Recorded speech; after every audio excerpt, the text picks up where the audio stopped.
Welcome in with a deep exhale into your belly, breathing in all the way up through your body and holding at the top as you welcome in. Much love, fam. Trav here. Listen to the birds and the breeze as we hear the sunshine, and as you exhale, now with me, centered with me, here with me. Could be anywhere else in the world, but you chose to be here with me, so welcome in. I appreciate you so much, and I'm so glad to have you here. And in this video, we're gonna get into something a little bit scary, but just plan to try to get you in the best possible situation, in the best possible shape, with a strategy, so you can make the most of this, so you can get out of this, so you can come out of this era as a winner and not a loser. And what we're talking about in this video is, what's your plan for inflation? What's your plan for hyperinflation? This is something that we've talked about in the past year. It's something that we've talked about and said, hey, this might happen. And now it's clearly happening. So what's your plan? Now, just to share with you something interesting, I was on the phone today. Part of my job here on the farm is to coordinate with other vendors and buy products from them. And I was buying kombucha, a bunch of glass kombucha bottles, and they didn't want to deliver to us, so we had to try to coordinate a pickup. And they didn't want to deliver to us because their margins are too low now. They're not making any money because the price of glass bottles is up almost 300%. Pre-COVID, they were paying 20 cents a bottle. Now they're paying 70 cents a bottle. Their main supplier is selling them bottles for 30 cents, but they can't get them for 6 months, a year. It's backed up. It's not just supply chain issues. So at best, it's 50% increase if they could actually get them. So since it's backed up so many months, they've turned to local suppliers and they're paying 70 cents compared to 20 cents. So that was starting off my day. And then I was out here. After that, I was working with a school group and some teachers, and the teachers are talking about how one of their friends signed a 6-month lease 6 months ago, just came off their 6-month lease, wanted to re-up it, and the price of the lease is an additional $700 a month rent. So this is just, and then I go onto Twitter today and I see an announcement from the US government, I don't know who it was, but in the Biden administration, saying, beef, pork, and chicken are all up double-digit percentages in the last couple months. And it's like, yeah, it's really happening. It's really happening. So what do you do? What do you do? Everybody calm down. Take one more deep breath. It is a scary time, but there are ways that you can win. So how have I prepared? So what I love to do is just learn from history, because this has happened a number of times before. It happens basically every currency goes this way eventually. We're going to talk about why this is happening in a different video, more in depth, and why it's going to get worse. So pay attention for that. In this video, we're going to really talk about what you can do to respond to it, because we know it's happening. You don't really need to know why it's happening. It helps, but you don't need to know why it's happening. You just see that it is happening, admit that it is happening. What can you do? Because when this first started, the narrative was, oh, it's not going to lead to more inflation, printing more money. Then it was like, oh, well, the inflation's temporary. And then now it's like, well, maybe inflation's like good. No, inflation's not good.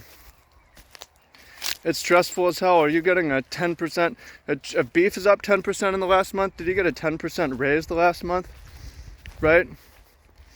If the cost of glass bottles is up 250%, did you get a 250% raise? Right? So it's stressful. Now, what can you do? Well, there's some good books. One of them, Death of Money, talking about hyperinflation in Weimar Germany, is really helpful. There's a book called Hyperinflation Survival Guide for Businesses. That one's really useful. It's a short read, and I'm going to summarize some of the stuff in there. It's written really for dealing business in South and Central America in the past decades when there's been really high inflation. And some things you got to know is like, oh, there's also a book called When Money Destroys Nations, about Zimbabwe, their hyperinflation crisis. What you got to know though is that a lot of the making of money in these situations like these aren't even through work, but it's through speculating.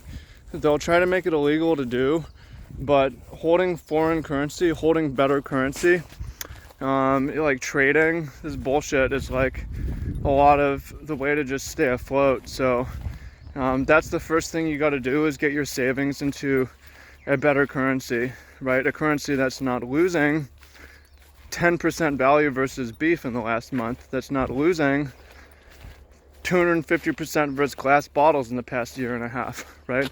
What's a currency that's gone up, that's been going up? So any kind of currency, but it's happening to almost all these government currencies because they're sort of, the governments just have no choice, like, or I mean they have a choice, but they figured out they can just print money and drink from the money spigot. So this is why I'm so big on Bitcoin, not as a savings or investing vehicle, but as a life raft in inflation. What's it gone up? It's at $50,000 right now, roughly. This time last year, it was about $10,000. So it's gone up 5x, and all these other things are getting cheap compared to Bitcoin. So there's a life raft, and as soon as you can have it, the better. You know, keep the least in cash. So that's one of the things that you can do. And yeah, I mean, the nice thing about Bitcoin is that it's encrypted, so it's sort of hard for the government to take from you. Whereas in past times, like in Germany, cops would just come in, barge in, and empty people's wallets and steal their foreign exchange when people were trying to save their money in dollars. So it's relatively secure. That's a nice thing about it. Now, if you're not in business and you're working, having some kind of work trade is really nice. That doesn't mean necessarily, it could mean working for rent. It could also mean working for food, but having some sort of a work trade, it could mean working for part of your rent or working for part of your food.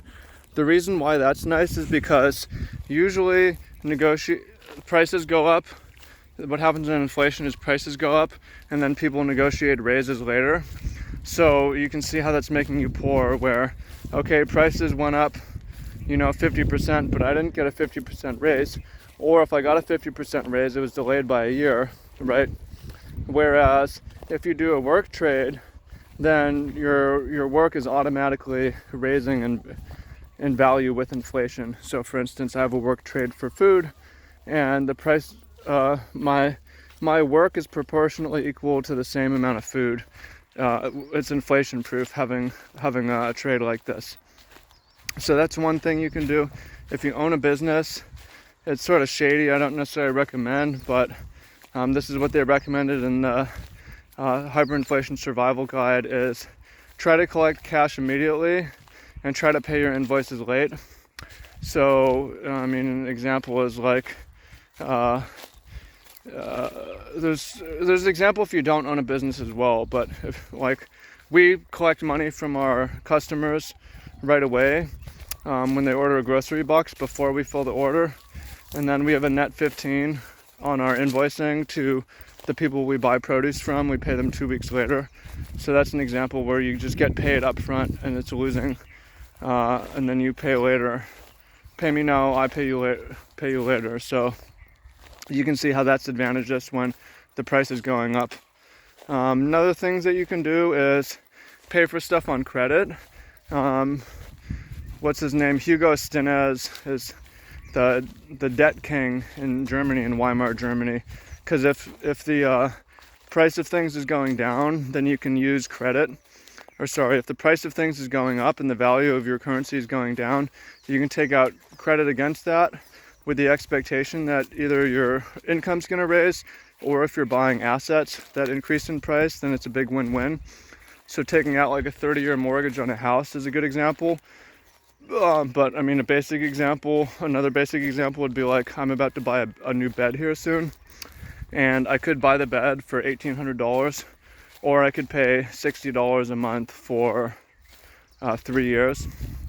I'm definitely going to choose the $60 a month for 3 years and lock into that because on credit, because the value of money in 2-3 years is going to be a lot less. It's likely that bed prices are going to be more than $1,800 in 3 years time. So it's a good bet. So yeah, you can use credit, float credit to your advantage. That's probably only good if you have either some kind of cash flow or appreciable assets.